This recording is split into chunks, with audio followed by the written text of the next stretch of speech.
Seja muito bem-vindo ao Dedo no Pulso, o podcast da Ecoagro. Análise com sensibilidade, precisão e visão estratégica dos movimentos do agronegócio e da economia. Toda semana, nosso economista-chefe Antônio da Luz interpreta os dados mais relevantes com profundidade, didática e realismo.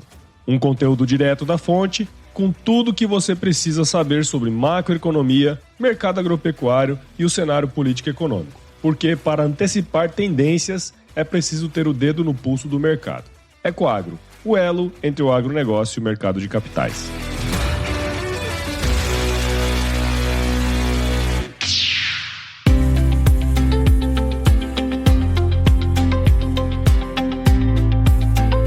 Olá, investidores! Olá, pessoal do agronegócio! Que bom tê-los conosco nesta última semana do mês de maio de 2026. Semana essa que começa no dia 22 e vai até o dia 31 de maio deste ano. Que bom tê-los conosco no Dedo no Pulso, Panorama Macroeconômico e Agronegócio, que é um oferecimento da Ecoagro, a maior seguridizadora do agro do Brasil. Pessoal, essa semana, além dos indicadores que nós temos sobre a mesa, lembrem que foi uma semana um pouco mais fraca, diferente dessa que nós estamos agora. Essa é uma pancada. Eu preparei 2 estudos para trazer aqui. Um deles é sobre a discussão que está havendo no Brasil sobre a independência e autonomia do Banco Central. Eu já vou falar sobre isso. Mas o pano de fundo foi uma briga que aconteceu, um bate-boca que aconteceu lá no Senado, na Comissão de Assuntos Econômicos, presidida pelo senador Renan Calheiros, aonde foi o Gabriel Galípolo, presidente do Banco Central, foi interpelado, enfim, e está correndo uma lista de 300 deputados do Centrão querendo mudar a autonomia do Banco Central, e isso tudo está causando uma preocupação muito grande. Então eu quero mostrar para vocês o preço da interferência, porque os políticos sempre querem interferir, sempre querem ter o mando, o poder. Todo canto que sair fora do poder do político é algo que preocupa, é um naco de poder a menos. Agora, isto no Banco Central tem um custo muito severo, e é justamente sobre ele que eu quero falar. Eu preparei aqui um estudo bem completo, com análise inclusive da teoria, vou trazer exemplos reais do que aconteceu, tenho certeza que vocês vão gostar. Vamos aproveitar essa discussão que está rolando sobre a autonomia do Banco Central para discutir quais são as evidências que existem, as evidências científicas, o que os principais autores já falaram desse assunto. Vamos falar o que gente ganhou o Prêmio Nobel de Economia tratando desse tema tem a dizer. Pois vamos trazer então toda essa turma para conversar com a gente aqui no Dedo no Pulso. Eu vou logo mostrar, mas também eu quero trazer um outro estudo, que aqui eu quero também agradecer a ajuda do Renan Raim dos Santos, que além de um querido amigo pessoal, é um ouvinte aqui do Dedo no Pulso, é sobre a Índia. A Índia é um país que está crescendo muito, e eu trouxe já na semana passada a indicação que eu falaria sobre isso neste episódio, e eu vou falar. É chegada a hora de tratarmos de Índia, porque eu quero mostrar para vocês o tamanho do potencial que ela tem, sobretudo para o agro brasileiro. Mas antes de nós chegarmos nos nossos estudos, eu quero trazer aqui a agenda da semana, porque se na semana que passou nós estávamos com uma agenda mais tranquila, nesta a agenda está pesadíssima, ela está uma bomba. O que faltou de agenda na semana que passou, sobra nesta agenda que estamos. Que semana pesada, que coisa impressionante está a agenda dessa semana. Porque veja, nós temos o principal item, é o PIB. Sai o PIB do primeiro trimestre no Brasil. Também sai a prévia do PIB do primeiro trimestre nos Estados Unidos. Isso com certeza vai trazer muito o que falar. Dado de PIB, é o encerramento do primeiro trimestre, onde a gente espera que tenha acontecido uma desaceleração. Não há surpresa para nós, não há surpresa para quem está aqui no Dedo no Pulso toda semana sobre a desaceleração da economia brasileira, porque nós estamos vendo isso acontecer semana a semana, indicador por indicador, colocando o dedo no pulso da economia. Logo, para você não vai ser surpresa nenhuma. Agora, vai ser surpresa para muita gente. Tem também confiança do consumidor, tem muito muito dado monetário, nós vamos ter IPCA 15, será que os alimentos vão vir forte de novo? Nós vamos ter IGPM e IPP, duas inflações ao nível do atacado que devem vir fortes. Nós temos empréstimos bancários, dado que eu estou bastante desconfortável, porque nós estamos vendo subir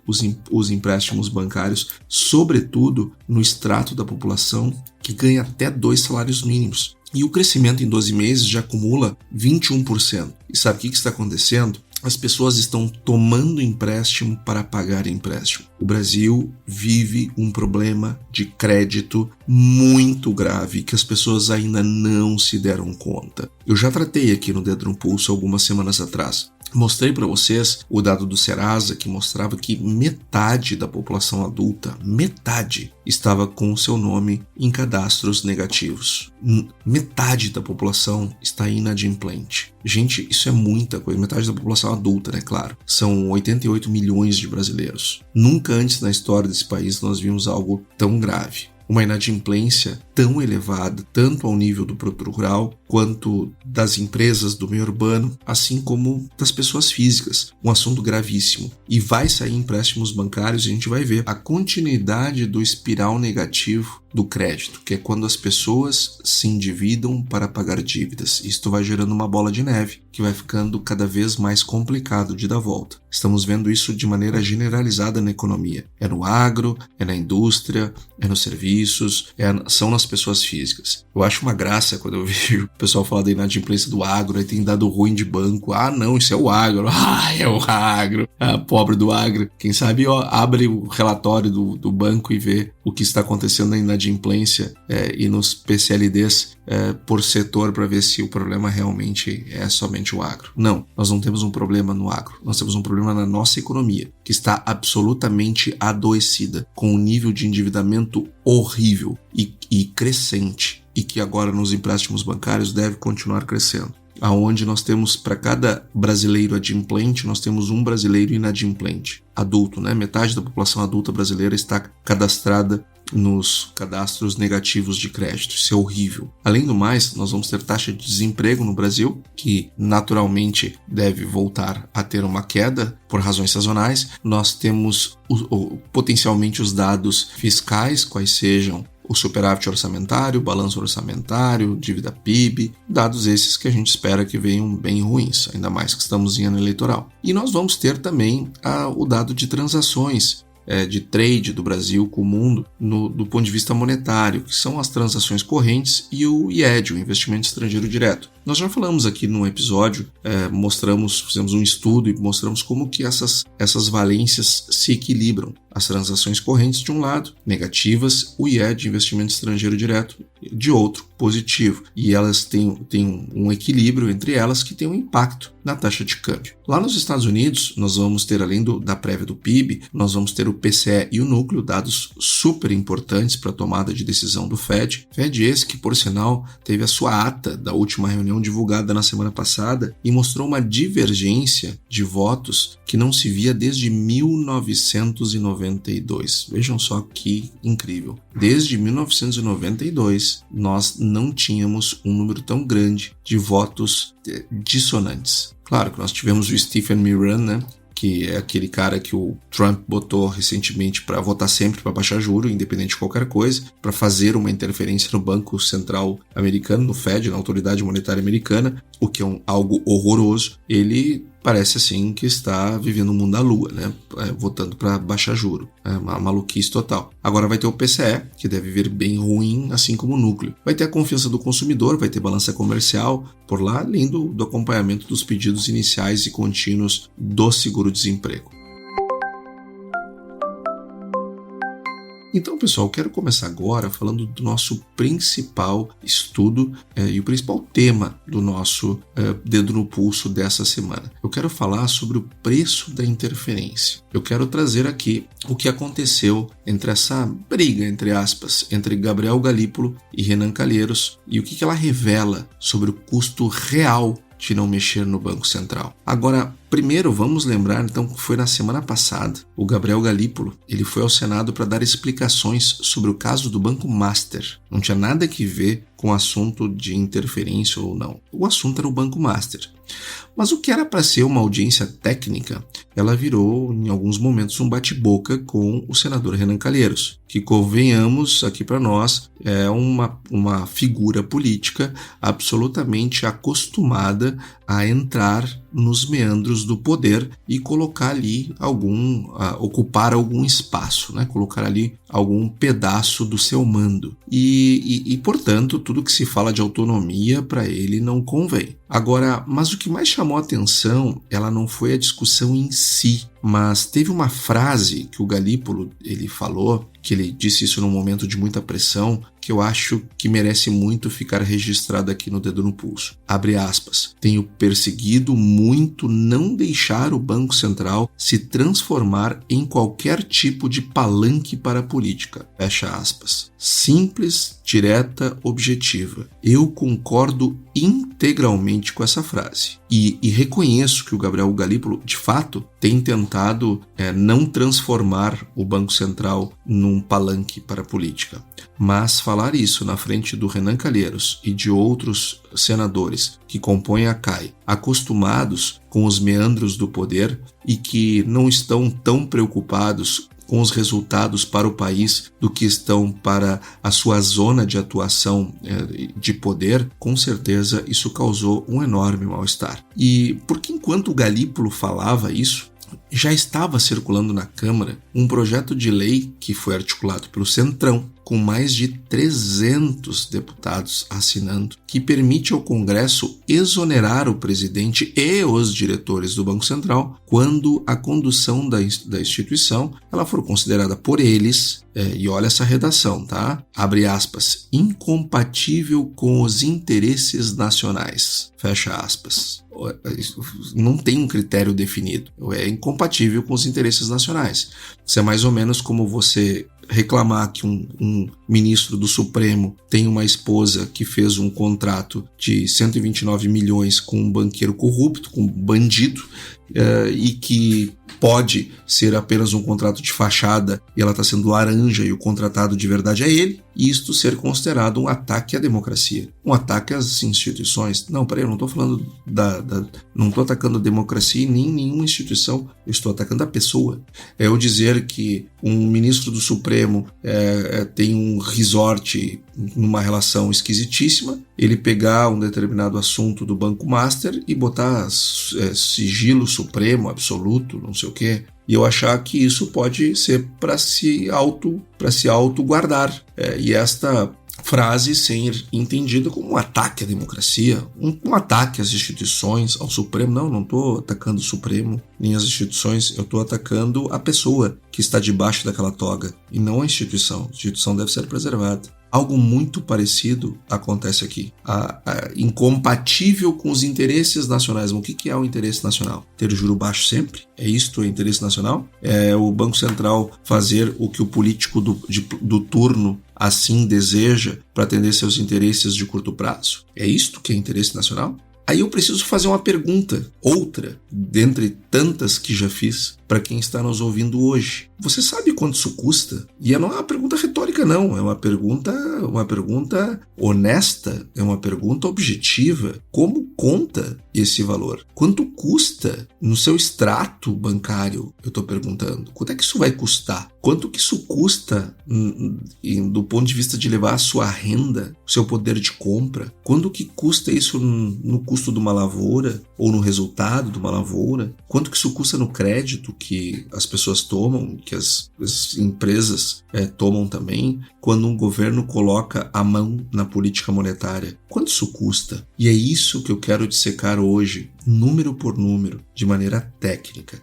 Para isso, antes dos dados, eu preciso explicar o mecanismo, porque a maioria das pessoas ela erra na direção da causalidade, principalmente o mundo político. Empresários nem se fala. O que esperar então dos políticos? Nós conhecemos vários empresários que falam enormidades de bobagens em relação aos juros. E tem uma determinada empresária bastante conhecida que vive aí reclamando dos juros, porque o seu setor, o setor o qual ela está à frente na sua empresa, é um setor do varejo e, obviamente, esse setor é bastante sensível à taxa de juros. Agora, a questão é a seguinte, as pessoas acham que baixando o juro vai ficar tudo melhor. Tem um raciocínio popular envolvido. Então, o que acontece? O governo pressiona o Banco Central baixa os juros, segue os interesses nacionais, né? O crédito fica mais barato e todo mundo ganha.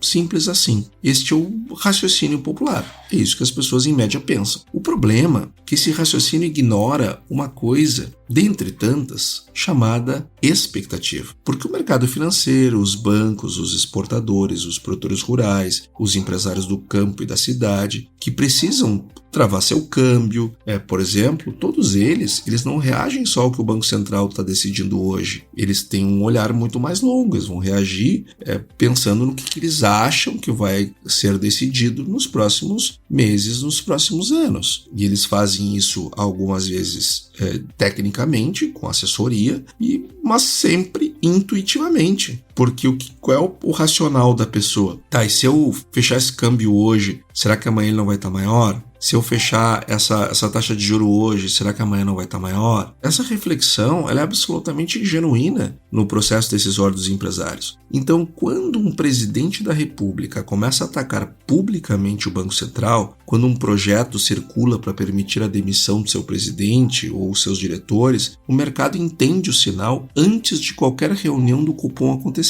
E o que o mercado faz com esse sinal?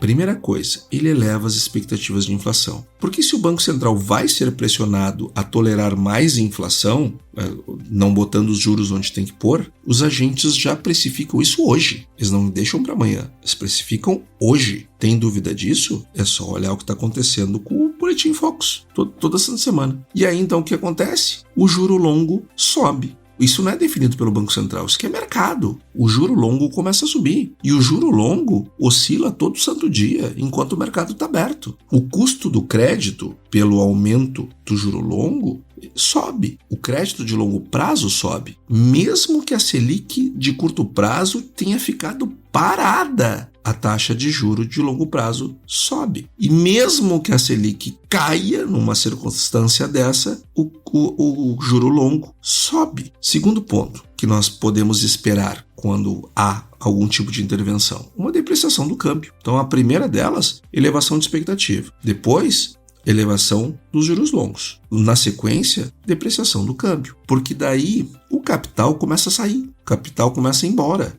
Porque quando nós temos bancos centrais que são percebidos como não confiáveis, o dólar sobe. E o dólar mais caro, ele importa para a inflação no Brasil e na inflação de custos, principalmente. Então, um câmbio mais elevado, por força de saída de capital em razão de uma desconfiança em relação ao Banco Central, faz com que a inflação suba. E o dinheiro vai embora mesmo, tá, gente? Porque o carry trade, que eu tenho falado tanto aqui, ele faz sentido quando está trazendo dinheiro para cá e há uma queda na taxa de câmbio, não uma alta. Ou seja, quando há uma apreciação da moeda local e não uma depreciação da moeda local. Porque isso é parte do ganho do cara que está trazendo dinheiro para cá. Então, quando há essa saída, há, por outro lado, um aumento da taxa de câmbio. Outro ponto importante é que quando a inflação de fato ela acelera, o BC é forçado a reagir com Selic mais alta do que teria sido necessário se a credibilidade estivesse intacta. Ou seja, nós temos um custo de ter um BC que não traz confiança. Se o Banco Central ele não traz confiança, as expectativas desancoram, a inflação sobe e aí o Banco Central, quando não tem mais o que fazer, ele é obrigado a subir muitos juros. Muito mais do que teria subido se ele tivesse sido crível, se ele tivesse tomado as decisões independentes que se esperava que ele tomasse. Então aí gera um paradoxo, porque a interferência que promete juros mais baixos, o mundo político interfere para baixar juros, ele termina no médio e no longo prazo entregando juros mais altos, e mais altos por mais tempo. e com mais inflação no caminho. Ou seja, nós geramos um enorme problema econômico, um enorme problema de empobrecimento, porque eu vou gerar juros que vão gerar uma atividade mais fraca do que poderia ser e também uma inflação que destrói o poder de compra da moeda. Eu prejudico todo mundo, mas é um paradoxo, porque eu não quero prejudicar todo mundo, eu quero baixar juros para todo mundo ser feliz. Só que aí me lembra muito um exemplo que eu gosto de dar, que é a questão dos pais que tem que levar o filho para tomar a vacina. Só que imagina se um dos pais resolve roer a corda e diz assim, não, meu filho, isso aí é coisa da sua mãe que quer te dar vacina. Eu vou te levar no shopping, não é para tomar vacina, vai ser para tomar sorvete, porque o papai aqui é muito querido. A sua mãe já não, agora eu sou. Bom, eu vou ganhar a preferência do meu filho se eu fizer isso, né? Porque ele é uma criança. Agora, nós tratamos o empresariado como criança, que às vezes gosta de se encontrar nessa situação mesmo, de infantilização. Porque o que acontece? Não existe almoço grátis em economia. Tudo tem efeito. Tudo tem consequência. Não tem caminho mole. Tudo tem consequência. Então, se o Banco Central, se o nosso BC recebe uma interferência, ou nosso ou qualquer outro, recebe uma interferência política fazendo com que os juros baixem no curto prazo, nós vamos colher ali na frente juros altos e muito mais altos, fazendo com que a média entre o baixo e o alto seja mais alto do que seria se o banco tivesse credibilidade. E o que eu estou trazendo aqui não é uma ideia que eu tirei da minha cabeça. Tem nome de economista, tem equação, tem prêmio Nobel. Eu estou falando do Finn Kindland e do Edward Prescott, que ganharam o prêmio Nobel de 2004, exatamente por formalizar esse problema. Eles chamaram isso de inconsistência temporal. A ideia é bem simples. Governos têm incentivo permanente de estimular a economia no curto prazo via inflação. É óbvio, porque isso, além de aumentar a receita do governo, gera um crescimento de curto prazo. Então, todo mundo comemora essas coisas no curto prazo. Quando os agentes entendem esse incentivo, eles cobram um prêmio para compensar. E a sociedade termina com uma inflação mais alta e sem crescimento adicional. Então, este mecanismo ele foi formalizado na teoria econômica por estes dois economistas, o Finn Kindland e o Edward Prescott, que ganharam o prêmio Nobel lá em 2004. Então, mais de 20 anos. Então, não é uma ideia da minha cabeça. Isso aqui gerou um prêmio Nobel. Isso aqui foi testado. Isso aqui foi olhado as evidências. Nós estamos falando de ciência. Ciência essa que nem começou com o Kindland e Prescott. Nós tivemos o Robert Barro e o David Gordon em 1983, mais de 40 anos atrás, que eles mostraram que num regime sem compromisso crível do Banco Central, a inflação de equilíbrio ela é sistematicamente mais alta. E ela não é por acidente, não é por um acaso, é por conta do design institucional, que é ruim, por isso. Então, um design institucional que não dá autonomia e dá, por outro lado, influência política. E o antídoto que a literatura propõe é o Banco Central ser independente, com um mandato claro, com diretores de mandato fixo, com prestação de contas formal, mas sem subordinação ao calendário eleitoral ou aos interesses do tiranete do turno. E o que os dados internacionais nos mostram? Em 1993, o Alberto Alessina e o Lawrence Summers, esse segundo nome é bem familiar, é porque ele foi secretário do Tesouro americano, um dos economistas mais influentes das últimas décadas. Eles publicaram um estudo se baseando em 16 países da OCDE, cobrindo o período de 1955 a 1988. Então, quando eu estou falando aqui do Summers, é secretário do Tesouro americano mesmo, é dele que eu estou falando. E eles mediram o grau de independência do Banco Central de cada país numa escala de 0 a 4. 0 é controle político total e 4 é plena autonomia. E o resultado obtido ele foi absolutamente linear. Trazer alguns exemplos. A Alemanha teve o índice 4, a inflação média de 3% ao ano durante 30 anos. A Alemanha que aprendeu, com a superinflação, com a hiperinflação que viveu. A França não tirou nota 4, de 4, tirou 2. Conclusão, inflação de 7,9% no mesmo período. A conclusão que ficou na literatura e que foi reproduzida em dezenas de estudos depois é que países com banco central mais independente tiveram inflação 3 a 5 pontos percentuais menor do que aqueles com maior dependência, com maior interferência, sem custo aparente em crescimento, emprego ou taxa de juro real. Ou seja, um banco central independente tem uma inflação mais baixa sem aumentar desemprego para compensar, sem ter taxa de juros reais mais altas para compensar, ou seja, basta a credibilidade da autoridade monetária, porque isto não gera um desencadeamento em expectativas. E deixa eu repetir essa última parte porque ela é absolutamente contraintuitiva para a maioria das pessoas. A independência do Banco Central não está associada a crescimento menor.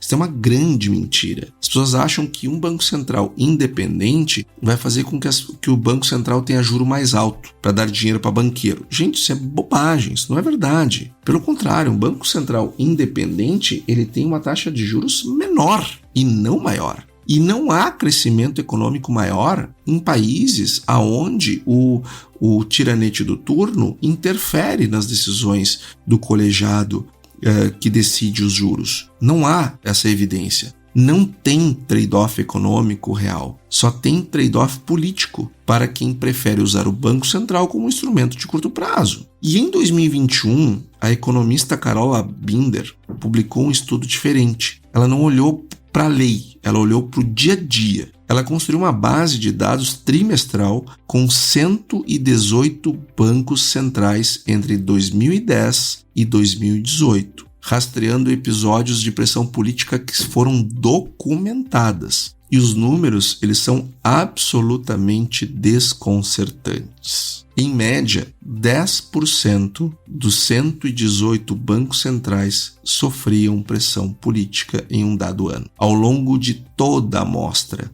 39% passaram por algum episódio de pressão. E a direção da pressão era quase sempre a mesma, por afrouxamento, por juros menores. E o resultado, controlando por outros fatores, foi inflação mais alta e mais persistente nos países onde a pressão teve efeito. Então vejam, eu trouxe um dado da década de 80, estudos da década de 80, estudos da década de 90, estudos de 2021, todos mostrando a mesma coisa. E o trabalho mais recente sobre o tema, ele é de março deste ano. Foi o FMI quem fez, no IMF Working Paper, que foi assinado por Ballhuis, Mano e Torel. Eles coletaram 132 casos de troca de presidente de Banco Central em 28 países, entre 2000 e 2024. Então eu vou repetir, período de coleta 2000 a 2024 e eles coletaram 132 casos de troca de presidente do Banco Central em 28 países. E separaram as trocas motivadas por politicamente e também trocas técnicas normais. E o que eles encontraram? Quando um novo presidente é nomeado por motivação política,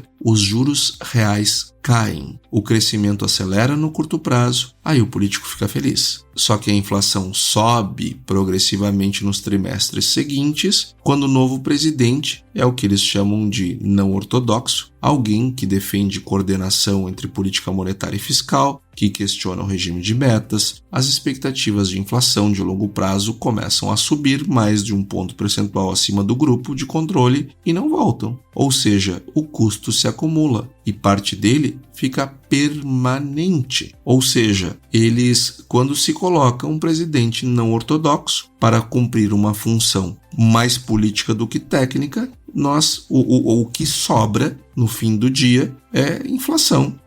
É juro mais alto para poder depois colocar a inflação no prumo. E o custo se acumula e muitas vezes não volta mais. Vou dar um outro exemplo. Agora eu vou trazer um exemplo.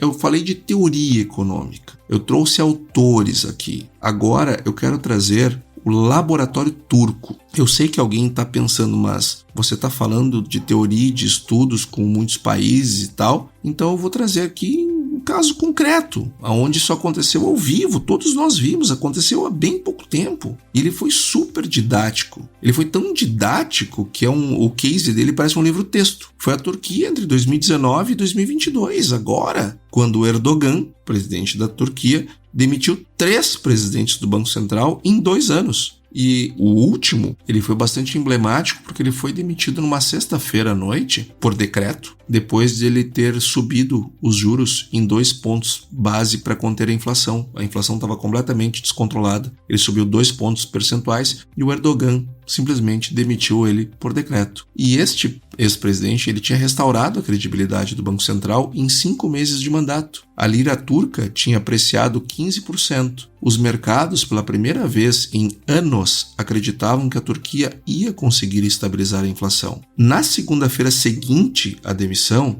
a lira caiu 15% em um único dia. O novo presidente, indicado pelo partido do Erdogan, começou a cortar juros. Juros baixos com inflação alta, a lira continuou derretendo. Em outubro de 2022, a inflação turca chegou a 85,5% ao ano. 85,5% ao ano. Máxima em 24 anos. Isso com o Banco Central que estava ativamente cortando juros para agradar ao presidente. A lição que ficou é muito clara. Você pode tentar baixar os juros pela força, mas o mercado te mostra que não tem bala de prata. O câmbio deprecia, a inflação explode e, no fim, a taxa de juros que a economia cobra é maior e não menor do que se queria. E o Brasil também fez esse experimento, dentro daquilo que foi chamado de nova matriz econômica, aquela aberração, aquela coisa absurda que foi feito no nosso país. E o Brasil, então, ele não precisa olhar para a Turquia, não. Nós temos o nosso próprio experimento muito bem documentado. Entre 2011 e 2015, o governo Dilma implementou o que se chamou de nova matriz macroeconômica, com pompa e circunstância. A ideia era baratear o crédito, estimular a indústria, reduzir o custo financeiro do país. O Banco Central foi transformado num instrumento dessa política. E em 2012, a Selic chegou a 7,25% ao ano. Era o menor patamar desde a criação do regime de metas de inflação lá em 1999. E os editoriais da época registravam sem nenhum constrangimento que a decisão de taxa de juros tinha migrado do Copom para o Palácio do Planalto. Eu mesmo cansei de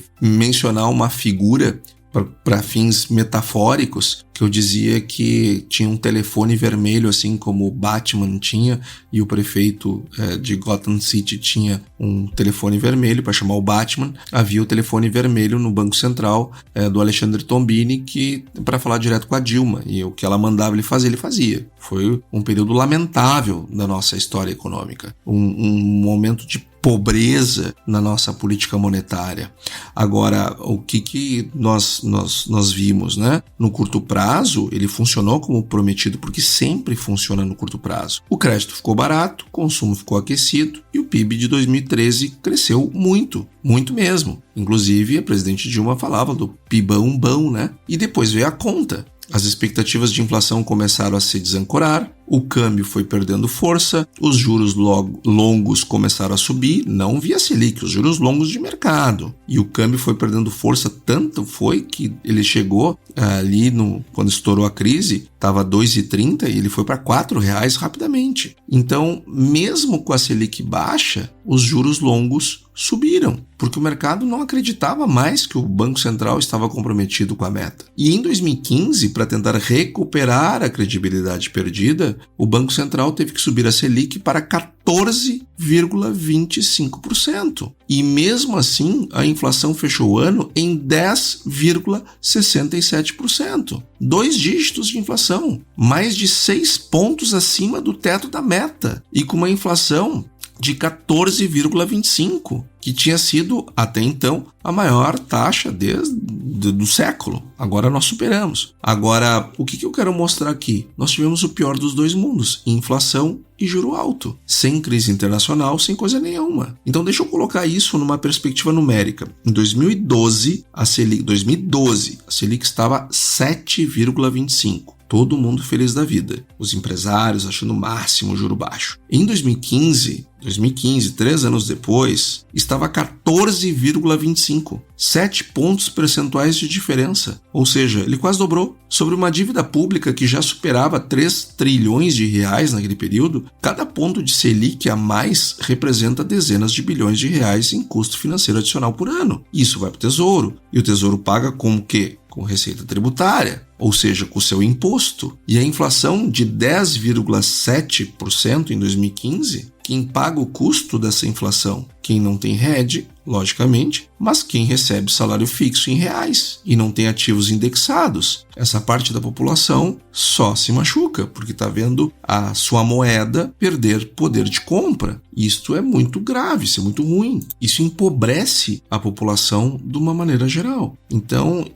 a nova matriz, ela prometeu juros menores, mas entregou a maior Selic desde 2006 e o pior descumprimento de meta da história do regime. E existe um estudo publicado no Brazilian Journal of Political Economy de 2023, assinado por Gunis e Asforoglu, que estimaram uma regra de Taylor modificada para o Brasil entre 2010 e 2020. E eles testaram se os apelos presidenciais por juros menores afetaram a Selic de forma estatisticamente significante. E sabe qual foi o resultado? Sim, o Banco Central ficou mais propenso a definir a taxa em linha com a preferência dos líderes políticos quando havia pressão pública por afrouxamento.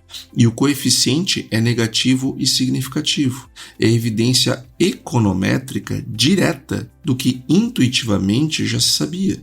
Então, o projeto de lei que circulou na Câmara, com mais de 300 assinaturas de parlamentares, permitiria ao Congresso demitir o presidente e os diretores do Banco Central por maioria absoluta das duas casas. O critério é conduta incompatível com os interesses nacionais, sem nenhuma definição, sem parâmetro técnico nenhum sobre isso. E não é preciso que o projeto vire lei para causar dano, a ameaça já é o dano em si. E é o que a literatura chama de erosão da autonomia de facto. A lei formal não muda, mas o Banco Central sabe que pode ser demitido se o Congresso ficar insatisfeito com a Selic. Isso já altera o comportamento e consequentemente, já move a função de reação, já desancora as expectativas. Então, o episódio do Banco Master, ele é distinto desse problema. Ele tem mérito técnico próprio, tem investigação em curso, tem uma série de perguntas legítimas que precisam de resposta. Mas bate-boca entre Galípolo e Renan Calheiros serviu de palco para algo muito maior, que é uma disputa sobre quem manda na política monetária brasileira. E a resposta, se seguirmos evidência acumulada ao longo de décadas, é muito simples. Precisa ser o Banco Central, com mandato, com transparência, com prestação de contas, mas sem subordinação ao humor político de curto prazo. E o Galípolo disse, abre aspas, o Banco Central não vai botar para jogo seu mandato, fecha aspas. Então, boa sorte a ele, porque ele vai precisar. Eu não tenho a menor dúvida que ele vai precisar, porque a pressão está aí. E eu vou deixar com vocês 3 números para lembrar quando esse debate voltar, porque ele vai voltar. Primeiro, 3% é a inflação média da Alemanha entre 1970 e 1990. O banco central mais independente da Europa naquele período. 11,8%. É a inflação média da Itália no mesmo período, com o Banco Central muito mais sujeito à interferência do governo. 10,67%. É o IPCA brasileiro de 2015, o ano em que a conta da nova matriz econômica chegou. E nós não estamos falando de coincidência, mas de consistência. A mesma consistência que aparece em 16 países da OCDE, em 118 bancos centrais estudados por Binder, em 132 casos analisados pelo FMI. A independência do Banco Central não é capricho de tecnocratas, como eles adoram falar. Não é uma ideologia, não é uma coisa de ortodoxo versus heterodoxos. É a diferença entre um país que consegue cobrar juros reais de 3% e um país que passa décadas cobrando 8, 10, 12% só para compensar o risco de não acreditar na âncora nominal. Então, seja para o produtor rural, seja para a empresa, seja para as pessoas físicas, nós não podemos tolerar interferência política no Banco Central. A briga de Galípolo com Renan Calheiros vai passar, mas o custo de errar nessa decisão institucional, ela fica por uma geração inteira. Ecoagro, o elo entre o agronegócio e o mercado de capitais. E agora, pessoal, eu quero falar sobre a Índia, porque a Índia ela pode ser o próximo mercado estratégico para as exportações brasileiras. Eu acredito muito nisso. Agora, para chegar nesse ponto, nós fizemos o seguinte estudo a partir de uma hipótese. Nós comparamos a Índia com a China. E nós queríamos saber o seguinte: se a Índia hoje ela tivesse passando exatamente pela mesma estrada que passou a China, do ponto de vista das exportações brasileiras, aonde que ela estaria? Será que eu consigo localizar ela no tempo usando a China como benchmark para a Índia? E a resposta é sim. Mas nós perguntamos mais do que isso. A Índia já atingiu uma escala mínima que eu consiga comparar? E a resposta é sim. O crescimento, ele é estrutural ou ele é episódico? E ele é estrutural. Em quais produtos que ela já importa ou pode importar mais do Brasil? E por que todas essas perguntas? Porque se a China foi o grande mercado transformador das exportações brasileiras, sobretudo do agro, nas últimas 2 décadas, a Índia pode exercer esse papel lá no futuro? Será que ele pode nas próximas? Esta é a grande pergunta. E por que comparar a Índia com a China? Em que momento que eu posso compará-las? Eu posso dizer para vocês que a Índia está no ponto aproximado que a China estava em 2005. Eu estou usando dados de 2025 da Índia contra a China de 2005. Ou seja, a Índia está 20 anos atrás da China do ponto de vista das nossas exportações. Quer ver? A China de 2005, o Brasil exportava 6,83 bilhões de dólares. A Índia de 2025, 6,87. Então, 6,83 China em 2005, 6,87 Índia em 2025. As exportações do agro, a China importava de nós 3 bilhões e a Índia, agora em 2025, importa 3,21 bilhões. O que não é agro, a Índia importa hoje 3,66 bilhões e a China importava 3,74 bilhões. Então, a Índia já tem um pezinho no agro mais forte do que a China tinha 20 anos antes. E a comparação ela é importante porque nós estamos falando de economias semelhantes. Elas podem não ser semelhantes agora, mas elas eram semelhantes. Se eu pegar a Índia de hoje e comparar com a China de 20 anos atrás, elas podem ser comparadas quando colocadas no contexto do impacto que elas causam aqui nas nossas exportações. E sabe o que mais chama atenção? Que entre 2007 e 2025, as exportações do agro brasileiro para a Índia cresceram a uma taxa média de 15% ao ano. E nesse mesmo período, 2007 a 2025, as exportações do agro brasileiro para a China, sabe quanto foi? 15% ao ano. Exatamente a mesma taxa de crescimento. Mas tem uma diferença. Se eu pegar o recorte de 2021 a 2025, a Índia ela está crescendo 25% ao ano.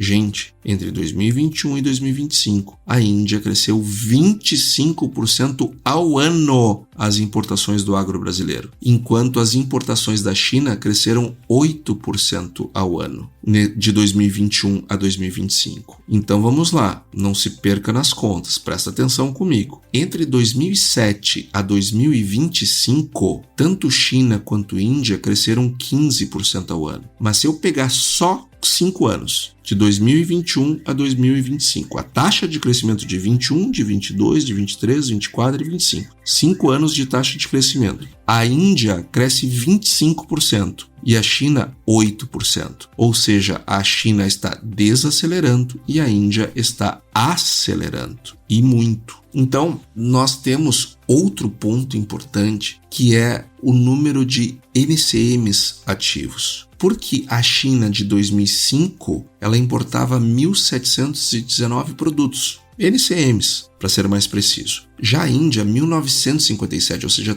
quase 14% a mais. Tem mais diversificação aqui. Então, a Índia tem uma pauta mais diversificada do que a China tinha. O PIB, aí aqui é que as diferenças elas se afloram. O PIB da China em 2005 era 4,5 trilhões de dólares. Da Índia é 3,5 trilhões de dólares em 2025, 20 anos depois. Então, a Índia, ela é 77% da China de 2005. O PIB per capita da China em 2005 era 3.466 dólares. O PIB per capita da Índia em 2025 é 2.397, ou seja, a Índia tem uma renda per capita 69% do total da chinesa em 2005. Portanto, a Índia é mais pobre do que a China era em 2005. Agora, por outro lado, isto é uma poupança, porque à medida que as populações começam a ganhar dinheiro, a primeira coisa que elas fazem é aumentar o consumo das famílias e principalmente a alimentação. O consumo das famílias em percentual do PIB da China de 2005 era 39,8%, da Índia de 2025, 58%, ou seja, a Índia é mais orientada ao consumo, que é uma característica de países mais pobres. E a população da China em 2005 era 1,3 bi e da Índia em 25 era 1,46 bi. Então nós estamos falando que a Índia tem maior base demográfica. E a estrutura importadora da China em 2005 era 42% das importações. Eram feitas de matérias-primas mais produtos intermediários. Na Índia é 64% das importações. Então a Índia demanda mais insumos. E nesses insumos, o que traz mais diferença estrutural são alimentos e óleos vegetais, por exemplo. Tem maior consumo privado na Índia. Isso eleva a demanda por óleos comestíveis, como é o caso de soja, mas também aumenta o açúcar, as leguminosas. A Índia já absorve mais do que 68% do óleo de soja exportado pelo Brasil. Nós temos fibras, as fibras têxteis e florestais, porque o setor têxtil indiano em expansão estrutural remonta lá aos tempos do Gandhi. E o algodão ele já é o terceiro item da pauta exportadora do Brasil para a Índia. E celulose ganha espaço gradualmente. Então eu tenho um setor têxtil que cresce muito há muito tempo e que agora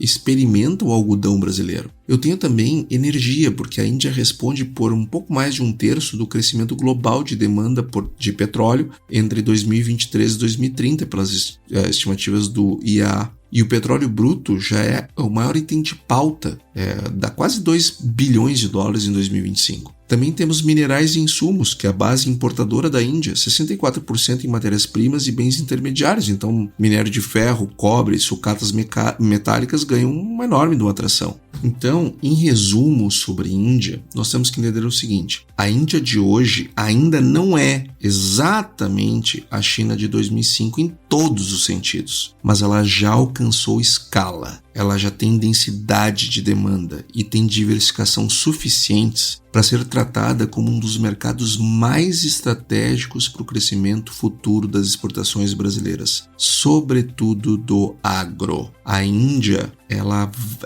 não vai substituir a China, mas ela vai ser tão grande quanto a China. E a China, no início dos anos 2000, eu já era profissional e já operava no agronegócio. A China era uma miragem, era um sonho, era um delírio. E em poucos anos, ela se tornou o principal comprador do Brasil. E ela mudou totalmente a geografia do mercado de grãos do mundo. E o que nós estamos vendo hoje é uma Índia muito parecida com a do início dos anos 2000. Ou seja, se eu olho ela hoje, o efeito não é tão grande. Mas quando eu olho o tamanho de escala que ela tem, o quanto ela pode crescer e a taxa de crescimento que ela está empreendendo, eu não tenho dúvida que a Índia ela tem um potencial de virar um gigante do consumo de alimentos no mundo e ser um grande parceiro do Brasil no futuro. Eu só espero que a gente esteja olhando para a Índia da maneira correta para buscar os acordos corretos com eles desde já, porque eu não tenho dúvida que eles vão precisar da gente e nós vamos precisar deles. Logo, é melhor fazermos bons negócios desde hoje e não quando esse dia chegar. Então, pessoal, foi isso que eu preparei essa semana. Eu desejo a todos uma excelente semana e até semana que vem. E aí, você gostou desse podcast? Se gostou, considere compartilhar este episódio com alguma pessoa que irá se beneficiar deste conteúdo e nos ajude a alcançar mais pessoas. O roteiro e apresentação deste episódio foi do economista-chefe da Ecoagro, Antônio da Luz, a produção do Agro Resenha e a edição do Senhor A. Saiba mais sobre a Ecoagro em www.ecoagro.agr.br. Ecoagro, o elo entre o agronegócio e o mercado de capitais.